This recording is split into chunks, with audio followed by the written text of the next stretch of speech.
Hello and welcome to the Lion's Den, where you'll find just men talking.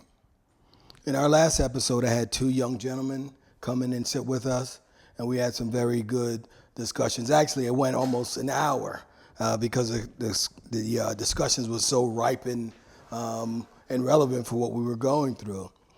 In that episode, as it ended, we started talking about dating and how that is impacted, like social media and so on. And they had some very good insights on how dating in today's environment is manifested. And there's also a mental health aspect of, dating and today I have two other gentlemen with me.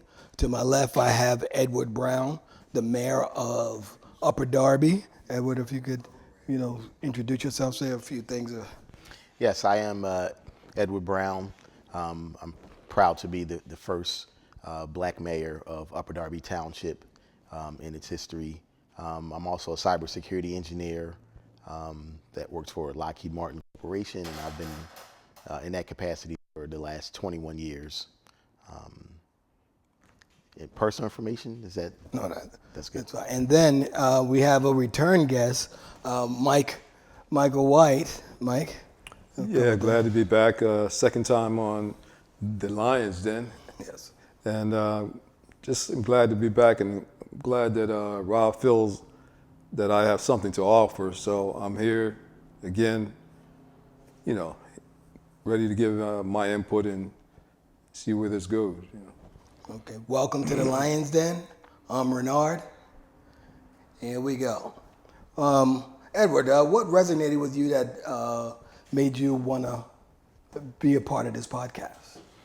The other episodes, I felt that they were relevant and honest, and I felt that I would love to be a part of it when I saw the input and the advice that was given, and I thought the topics were relevant in a lot of ways to my life and my experiences. So I felt that it would be a natural fit to be a part of it at some point. That sounds good. Mike, I noticed it's your second appearance, but has anything changed from what resonated before and what you see now? Are we still giving you the same food that you looked for? Nothing's changed. I think one of the things that, again, the topic that I think that's very important is mental health. I think when we talk about health, it's a holistic approach to it. You talk about what you eat, the physiology in terms of exercise and things like that. Yes. Of course, we talk about doctor's visits and all that kind of stuff. But again, you have to take a holistic approach to it. And mental health, one of the things that I see that in terms of mental health is stress, dealing with stress. You get stress from work, stress from home life, stress just being a black man, So those are Black three. in America.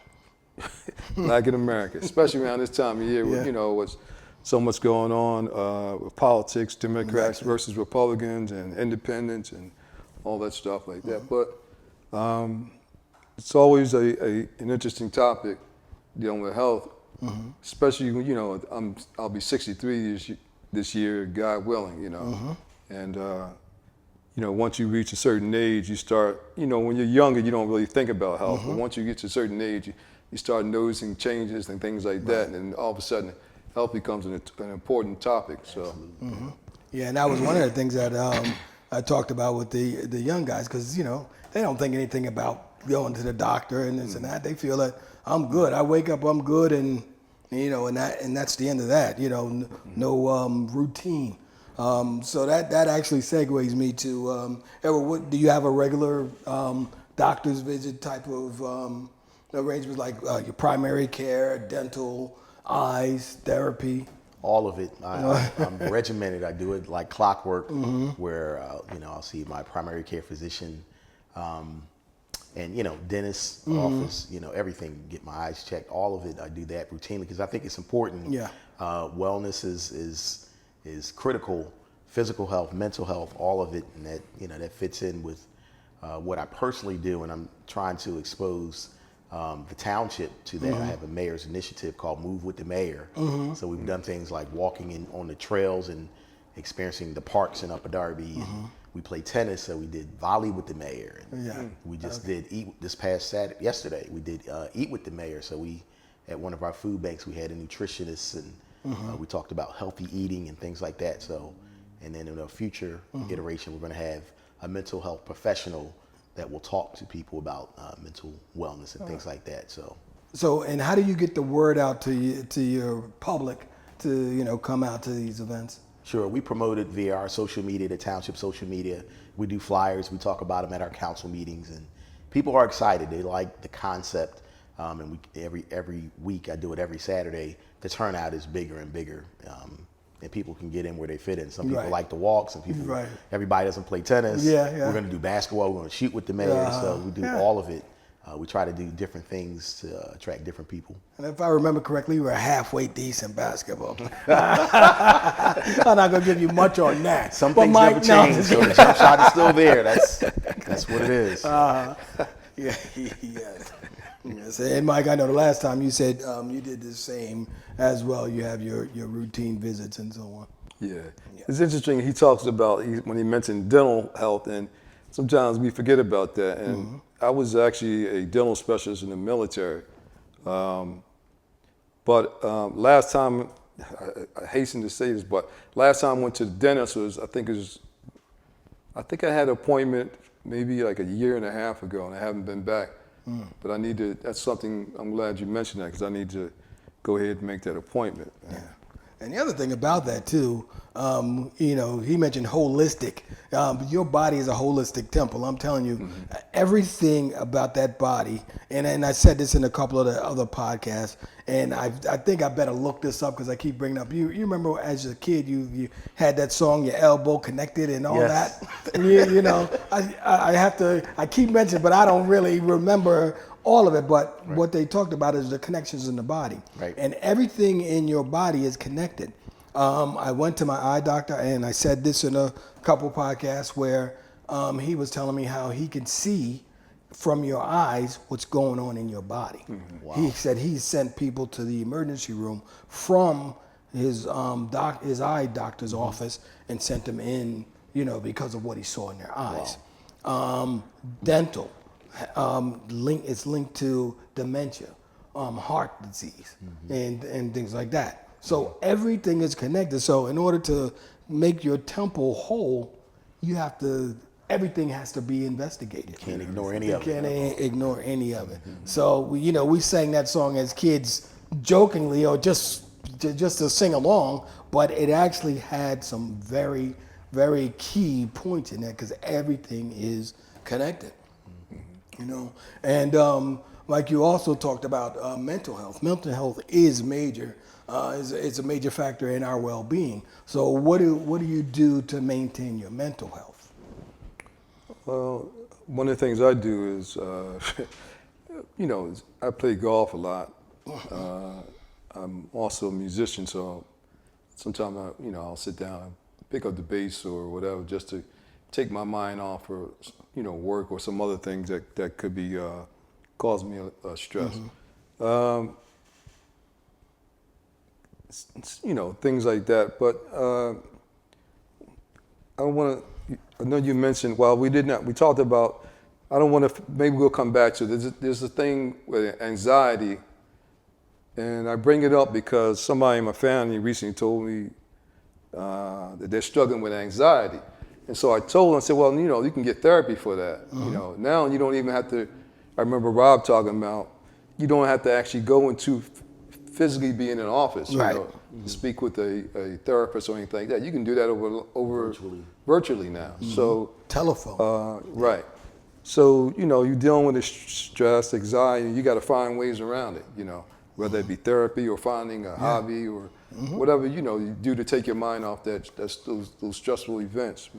Well, you mentioned playing an instrument. Well, that gives me anxiety. I have them all through here, but I can't play a thing. I don't know. What relieves your stress gives me stress. Hey, you got to find that thing. I'm just kidding. No. Now I'm making light of a very serious topic, but no, I get what you mean. A therapist gives you tools, but you have to go out and exercise those tools, and it's a personal thing. And you have to, find the things that work for you. Yeah. And Ed, same question to you. How? So I pay attention to my body. So I have a high visibility and role at work as well. As a senior manager with multiple teams that I oversee. So that comes with its own set of stress and pressures. In addition to being the mayor of the sixth largest municipality in Pennsylvania with 90,000 residents. I don't take that lightly, and that comes with its own inherent pressures and stress. But I pay attention to my body. When I need to shut it down, I shut it down, and I always say, work hard, play hard, right? So, I like to read. So I'll be like, today I'm doing nothing, but I'll grab a book and I'll read and I journal. So I like to write. So I'll do that, and that'll relax me. It'll bring me back to my center. And sometimes I'll just sleep. Like I'll say, I need rest today. Like nothing's going on today, and I'll just rest. And that way I can be recharged. I have a high tolerance level, but when I need to recharge or just decompress, I pay attention and I do that. And you're able to just check out. Yes. Yeah, rest is very important too. You definitely have to get those hours of sleep in. Yes. Yeah, that helps with your total body as well. Physical fitness. Yeah. That all of it sort of is intertwined. And again, we talk about, because I'm an accountant, but I supervise 7 or 8 people. So the stress of going to work, dealing with other people's issues, and supervising and dealing with accounting, it's the first of the month, it's the end of the month, there's quarters, so you're always on the clock, it seems like, first of the month seems like, it comes around so quicker than those who, like other occupations, don't really deal with the first of the month or the end of the month. With accounting, you got to have numbers in. They don't want, you can't say, oh, well, I'll wait till next week. They'll say, yo, those numbers are due in 2 days. You got to have them done. So, there's pressure. There's a lot of pressure involved with that. So you definitely have to have outlets. So any chance I get, I didn't mention fishing too. I like fishing too. You're out on the water, calm seas and all like that. Even with the rough seas, it's something that I find relaxing. Things. So. Well, you guys are plucking on all my triggers. Fishing. You get that fish on the hook, who's gonna take it off? I'm like things in there flapping around. I need an assistant. That's victory if you catch a fish. No, stress is taking it off. Taking it off of there. You probably could teach both of us. Yeah, I need an assistant. I'll reel it in. I went on a fishing trip with my uncle years ago, Uncle Francis, years ago, and we got up early in the morning. Went down fishing, and so we go, it's deep sea fishing. Man, the sun seems to beam so hot on that water. I'm the only person on the boat that caught a fish. You can't talk. It's like, what in the world? It's the quiet that scares them away, right? Where's the joy in this? I'm not much of a talker, but I do like to talk, kind of, right. You know what I mean? Right. So, I'm like, and if you tell me I can't talk, it seems like what you tell me I can't do is a thing that I want to do. It's much different now because the guys come on there now. They bring their Bluetooth speakers that be playing music. Same thing with golf now. At one time when I first started playing golf, you were never allowed to talk when somebody's swinging now these guys come out. They had their Bluetooth radio, the speakers they're blasting in music and stuff like that. So wait a minute, that was a myth about the fish that you have to be quiet. I believe so. Man. They're gonna. If you're gonna catch a fish, you could be loud as whatever. Okay. It's all about that bait and catching it, man. Okay. So. Skill. I see, but I get golf another trigger. But anyway, I'm not gonna. You guys hitting all my triggers. I think I'm gonna have to call my therapist after this podcast because now the three of us have. Well, two of us have things more in common on this topic than the third, but it's still in the same realm. I was divorced 2 years ago. Mike, I know you were divorced, and Ed, I know your situation. You lost your wife. You know, may she rest in peace. Thank you. But and Mike divorced and remarried. So part of this is there love after divorce? Is there love after the loss? You know what I mean? Can you find it? So where, I don't know where you are in this, but I'm just divorced. You know, you're in your place, and Mike has remarried. Right. So I'm like, okay, so this is a good way to have these three ideas. Three totally together. different scenarios. Exactly. I'll let Mike go first on that. but for me, this landscape, this new landscape of dating, and I guess this will be you and I, because I don't, you know, I don't want to get my man. But anyway, you know, this new landscape. I mean, you got these dating apps, speed dating. Right. You know, in my day, the school I come from, you see someone of interest, you walk over, you spark a conversation, Right. and you go from there. Exactly. You know, but this new landscape is totally different. Right. You know, and it seems like those days of walking up to them are long gone. You know, do you guys agree with it? What do you see? Well, you go first.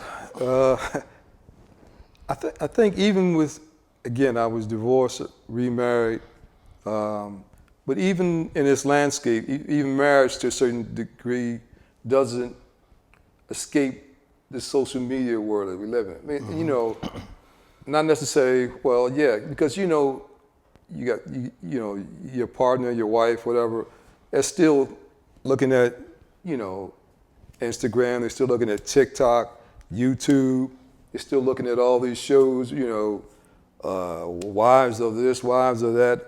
And, you know, so they get influenced just like anybody else. You know, if you're spending so much time on your cell phone, or you're watching TV or on the internet, you know, you're subject to, you're probably not as influenced as much as a younger person, but there's still, something is influencing you. Because you start watching all these shows and they're talking about if they're bad-mouthing their husbands or they're bad-mouthing their relationships, you know, your person that's on the other end of that, watching that, you know, has to be a strong person to kind of not feed into that kind of stuff. But it's very difficult. Not succumb. It's difficult for me as a man if I'm watching certain things. I got to say, oh, I can't, stop. You know, I can't allow that to influence me or think that everybody is the same, because, you know, you just have to be on your guard when it comes to social media and things like that. So again, being married, you still can be subject to those outside influences. Social media, when I'm talking about outside influences and stuff like that. Right. Yep. My situation is obviously unique because I mean, I was married for 26 years to the love of my life, and I never thought I would have to be in a situation to be dating again, and I didn't for, you know, over 3 years after I lost my queen. But I am still young enough. I'm still a man and things like that. So I eventually got to a place spiritually and mentally where I could entertain the idea of dating again. And the interesting thing is how women will, you know, inquire or put feelers out there long before you're ready, right? Because you know, I was told that I'm a good catch, and you know, I think we're all positive men doing the right thing, and it may not be a lot of us out there. I don't know, but I was approached and contacted by a lot of people that I just said, you know, nowhere near even thinking like that yet. Once I was ready, then, you know, I'm like, well, I don't even know what I like. Like, I've had who I wanted for so many years, for almost 3 decades. Right. So I don't even know what I like now, what I would want to entertain, or what qualities I'm looking for and things like that. And I wanted to be careful of not looking for the exact same qualities that I possess in my wife, because that wouldn't give someone else a fair chance to, you know, for me to connect with them in their own merit. So it took me years to get to that point, and I'm happy to say that I was able to find someone that understood me and understood my situation and was very patient, and they possessed the right qualities. And we're building our own thing, you know, quite different, but definitely a loving relationship and very enjoyable. So, That's good. So before you got to this point, though, were there any obstacles that you faced besides the things that you put on yourself? Absolutely, like guilt, because it's like, you know, the thought of dating or being with someone else was like a guilt thing, because, you know, I'm like, I was, you know, madly in love with my wife, and I wanted to protect her legacy and our memories and things like that, and that's our 3 children and things like that. So the idea of it was a guilt thing. So I had to get, and I had a pastor that helped me get to a better place, and he's like, you're not doing anything wrong, right? Right. So you know, it took a while to reconcile that. So that was a journey, and it took some time to get there. Yeah. So Mike, you divorced and remarried. So in the time that you were divorced and then got remarried, how did you navigate those waters? Well, obviously it's a different world, and so I think, you know, one of the things, I went back to school maybe about 10 years ago. So, you know, well, no, I was actually dating my wife when I first went back to school. We might have, I don't know. It's been a while. Been a long time. I think the thing is, you always, whenever you come out of a relationship, in the relationship that first of all, I got married when I was 20 years old. I was divorced by the time I was separated by the time I was 27 or something, I think around. And I didn't get married again until I think we're on 17. This next month would be 17 years. This month would be 17 years. So that was a long time between, you know, so I was probably divorced when I was about 27 years old. And then, you know, it was a lot of years in between that. But one of the relationships I was in was really not healthy for me. It was a very bad relationship. Between marriages or the marriage? Between divorce and remarrying again, I was in one particular relationship that really wasn't very healthy for me or her. Right. And she had issues with, you know, depression and things like that. And so I was incapable of dealing with that. You know, so eventually I had to make a decision that I had to get out of that relationship because, you know, it wasn't healthy for me, it wasn't healthy for her. She made me into a person that I knew I wasn't, and anybody else who knew me knew, yo, man, you know, you really, this is shocking, some of the stuff you're doing, and it was all as a result of that relationship. So it was, again, when we're talking about health again, you have to be in a relationship that's going to support you mentally, you know, physically, and all that other stuff. We always talk about the physical side of it, but we never talk about the mental side. Yeah, mental is. If you're in a unhealthy relationship, you got to get out of it. It's going to, you know. Because that impacts your mental and your physical. Right.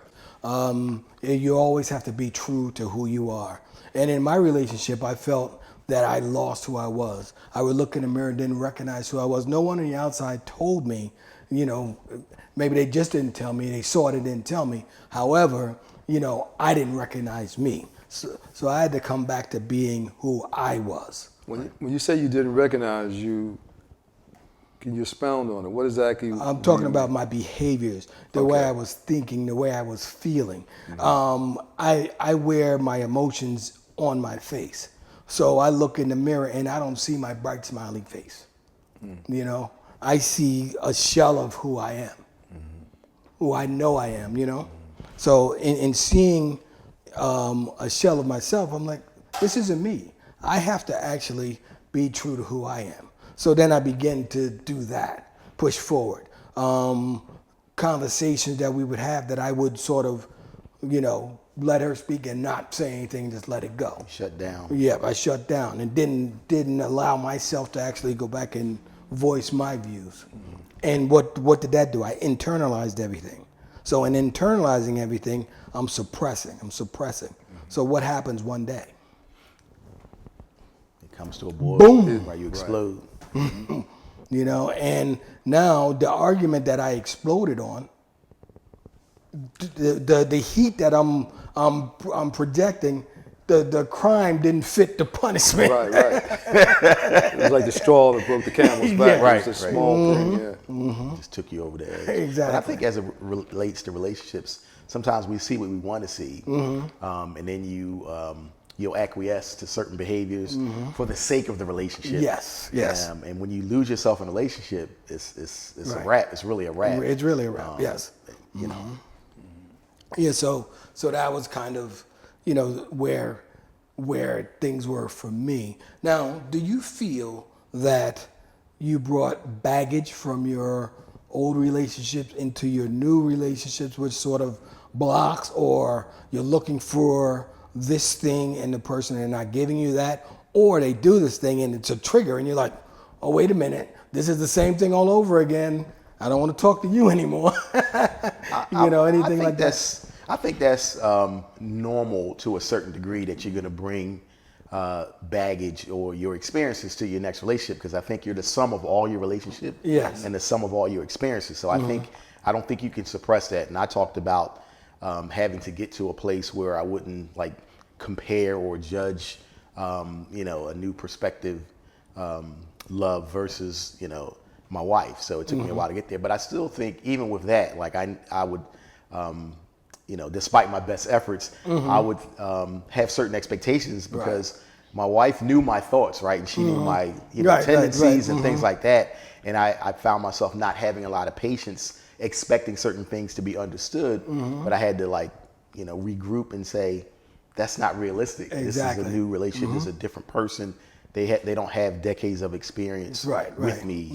So I have to have some grace and have some patience and give it some time. So. Right. Mike, any thoughts?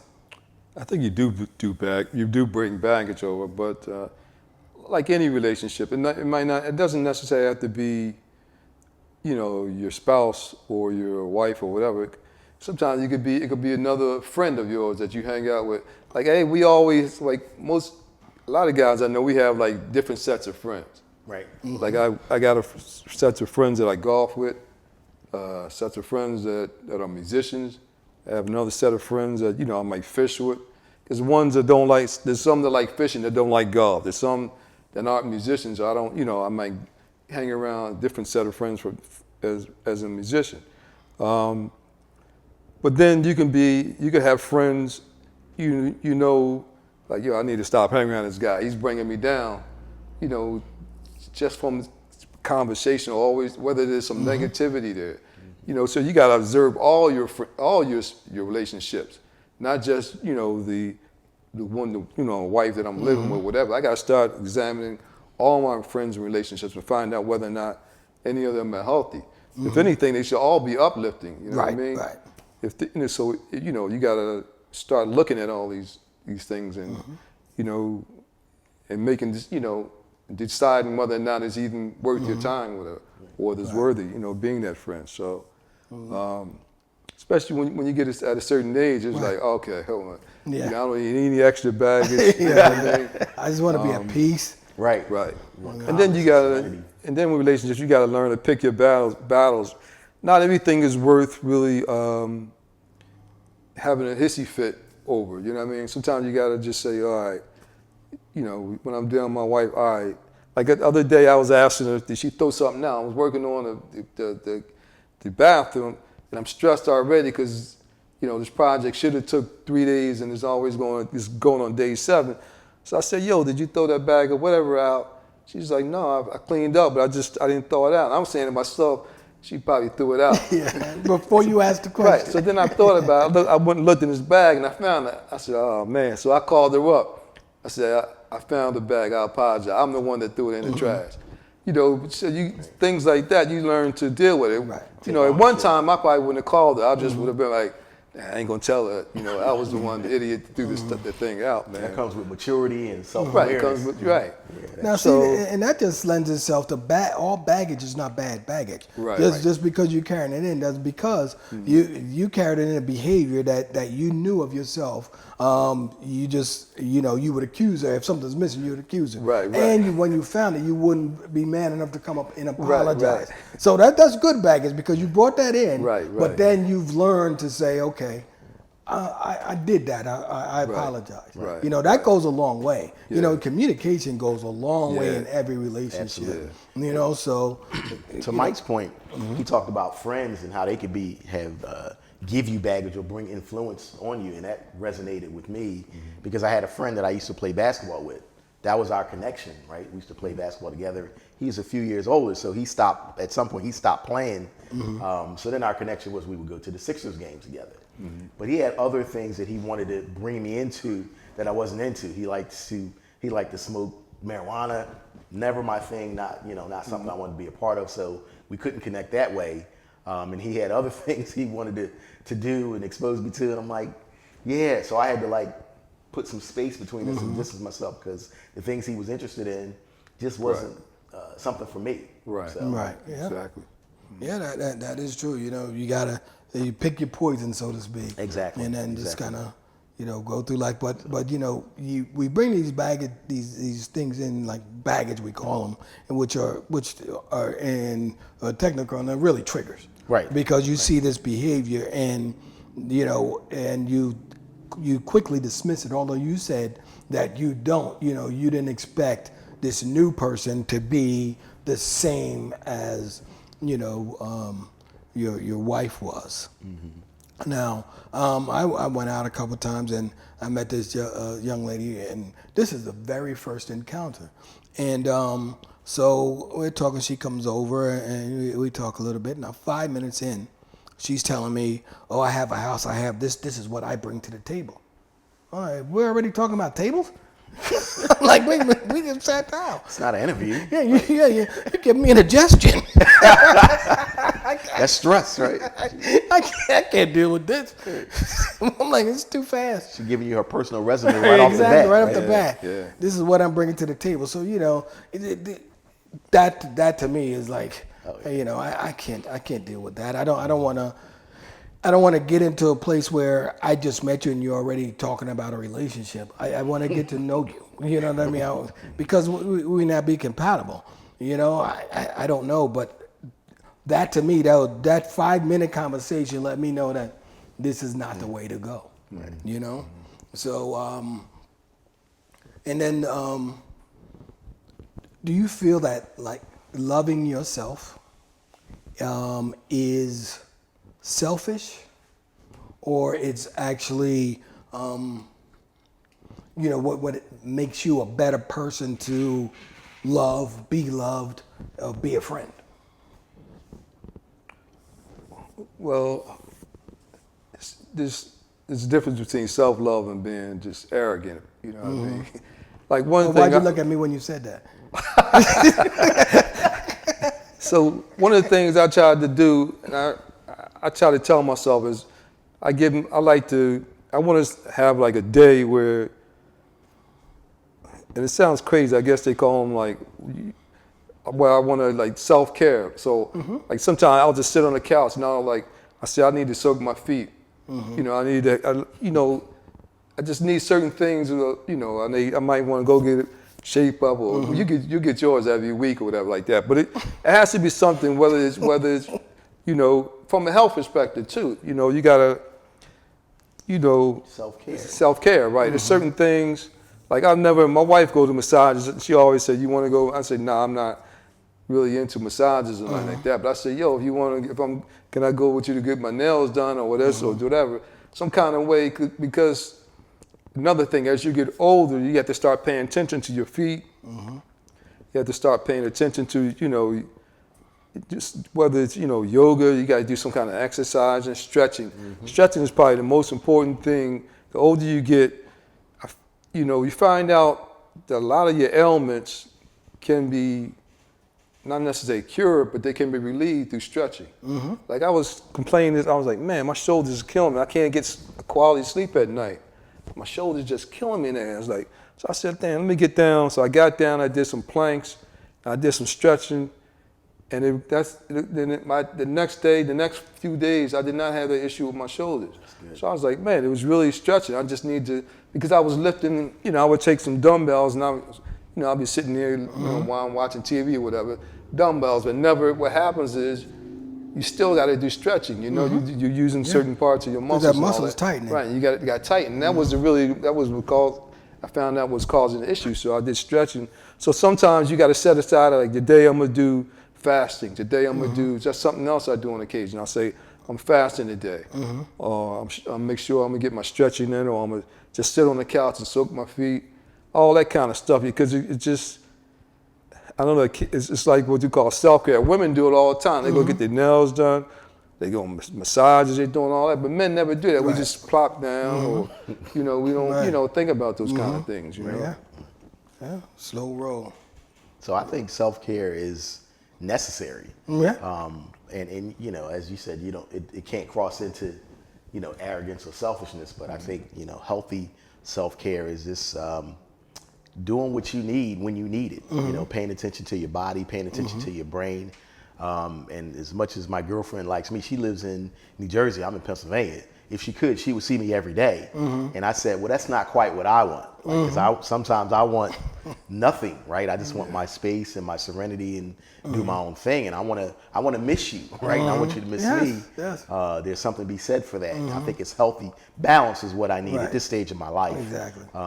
So, not every day, not all the time, healthy balance. Yeah. And this is a bit off topic because you just said something that just struck a chord with me about letting me miss you or something like that. And a lot of times, and I admire them all the time, but the way some of the young ladies dress today, leave something for my imagination. Don't show me everything, I want to be surprised. You know what I mean? I didn't know. When if I'm we supposed actually to see it, that means everybody else sees it. What's special for me? Right. So that's kind of, that was a little off topic, but because you said that, it just sort of, made me think about that. Like, why? Don't show me everything at once. Give me, let it be some mystery. Peel it back Leave a something little to the bit. imagination, right? Exactly. I mean, I know you got an onion, but make me cry. You know what I'm saying? You get my point. I like that. Yeah, but yeah. So I do feel that loving yourself is the best way for you to mentally be able to entertain others, speak with others, be your genuine self. And I think if I love myself, I can then love you better. Love you better. Definitely. But human to human. Right. Be more caring. So that's just the way I see that. And the other is you talked about stretching. I do yoga. That is so peaceful and it's so great for your mind. It's calming. Yeah, I'm telling you, those things you have to do, and checking out and having time for yourself. That is absolutely important. And a lot of times young ladies don't understand that a man needs some space. They don't understand that, but hopefully we could get to understand it's not that I don't want to be with you. Right. I just want to be with me right now. That's what I had to explain. I just want to painstakingly and very delicately and carefully. Exactly. It's not personal. It's not it personal. doesn't mean I think you're awesome. I love you any less. I love you. I think you're awesome, but I need some time for just me. Exactly. And believe me, I'm preparing myself for you while I am being with me. That's it. So I can be my best self when I come back to you. Yes, absolutely. Yes. We speaking the same language. Yes. I didn't know you speak French. Yeah, man, but I really think that mentally dating and relationships are pretty tough. But I think if we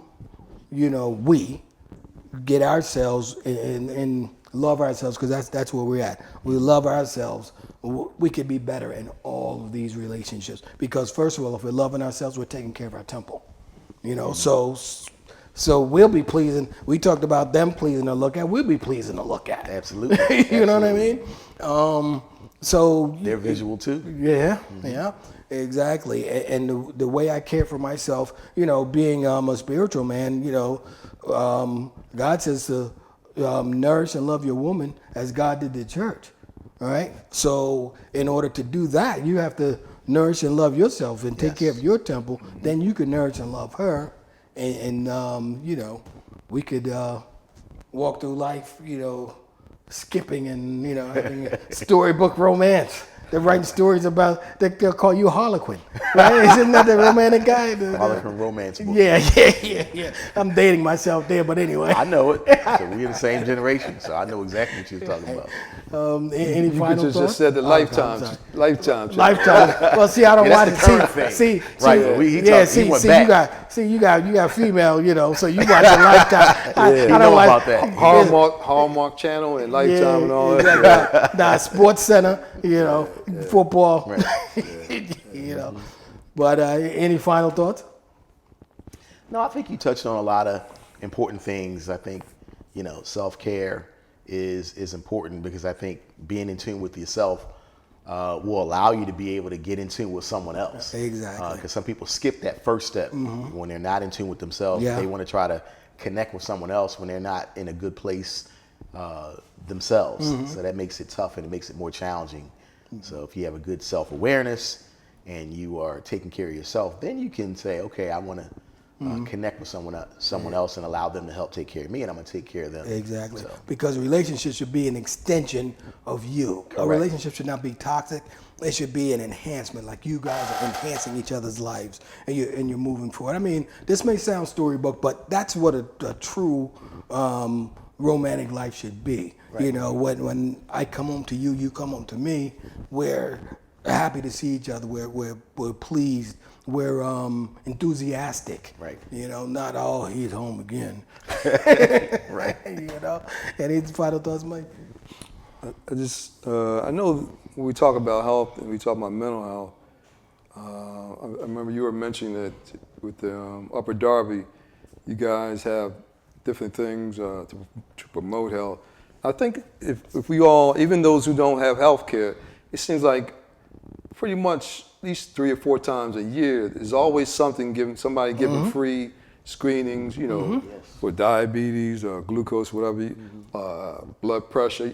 You know, there's a lot of events that men who may not have health care can still find ways around that by going to a lot of these places that have free screenings and things like that. So I think we just need to continue to encourage each other to you know, look out for ourselves, self-love. Don't be afraid to go to the dentist. Don't be afraid to go seek help, you know, for anxiety or other mental issues. Talk to therapists and things like that. I wish they had more.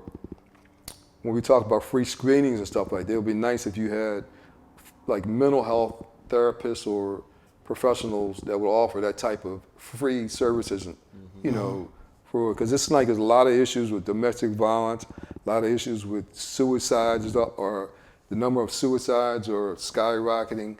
So obviously there's a need for it, you know. So, you know, that would be one thing that, you know, if you're feeling like you need to seek therapy, there's many opportunities, there's different venues, different ways you can go to get help with those issues, you know. Yeah.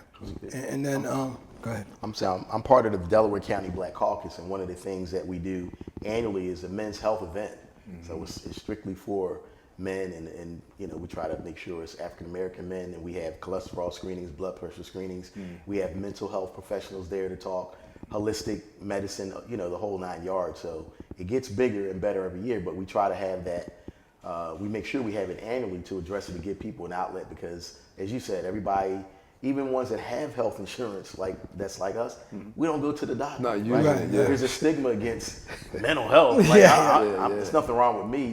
So we try to remove that stigma and make them comfortable if they're around other brothers like us. Okay. They're willing to come and get those screenings, and you can't fix it unless you know what's going on. Exactly. So Yeah. that's important. So And so how do you guys get that word out?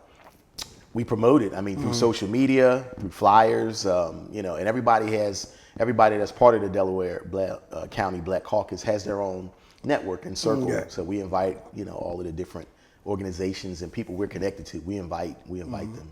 And you touch on something holistic. I want to put a pin in that because off the air I want to talk to you about that for a few. And then in Delaware, they've passed a bill, HB 302, which gives men, it's going to be 2025 is when it's going to kick off, but they're giving men free prostate screening, prostate screening. Like breast exams for women. Exactly. Now they're that's doing awesome. this. They're doing it for men, and no insurance. It's just I don't know the logistics behind it, but there's insurance requirements and so on. Right. Any man could go in and be screened.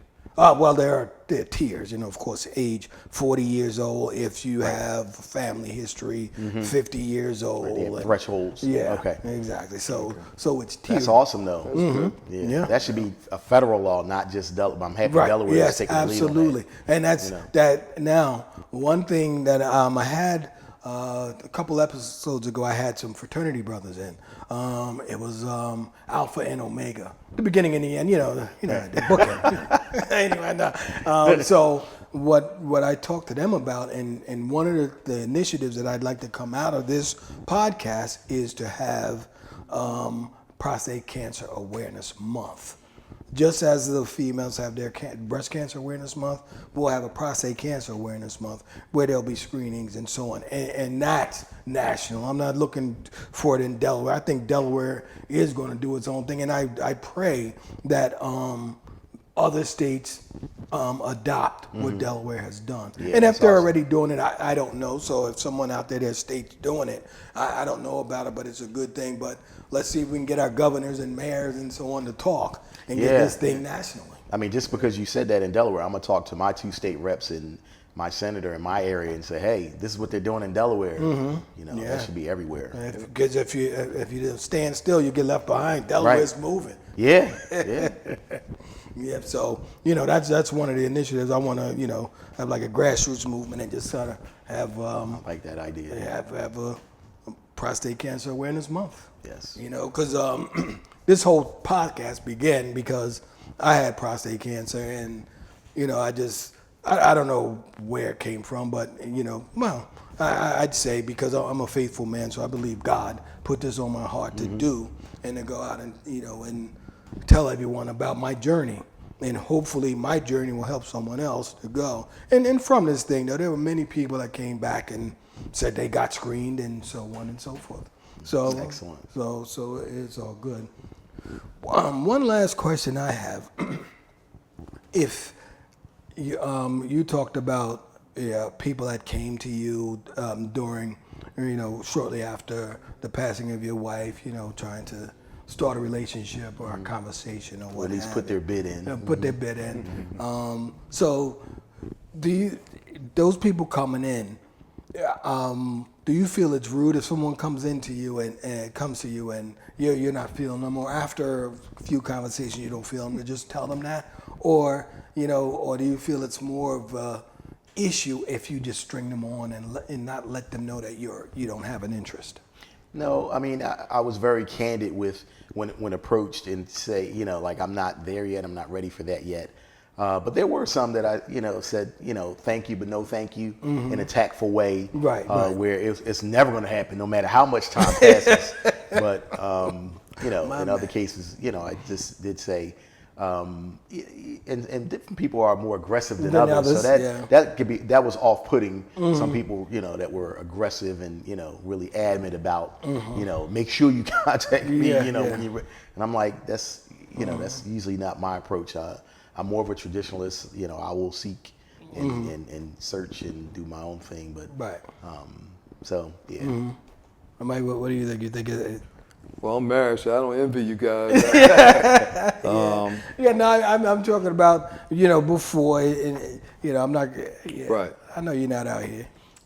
again, I think it was different then than it is now. I think now you see, like when you were talking about when somebody, female coming in and talking about, this is what I have this kind of car, I make this amount of money. That seems to be this narrative that you see on social media, where you even see these videos of gold diggers or the guy walks up to the girl and says, "Can I get your number?" She says, "Oh no, I got a boyfriend or I'm married." And they say, "Okay." Then he walks to his nice car.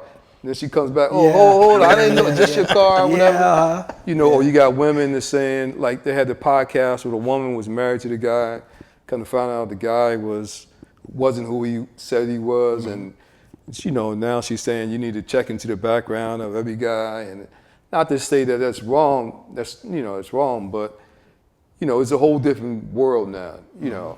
Social media, the influence of social media on how women and how people think. Man, it's like it's a whole different world. When I was, like again, in between divorce and getting married again, it was just a regular dating thing. You date somebody, you go out, you like them, you stay with them. If you don't, you move on to the next one.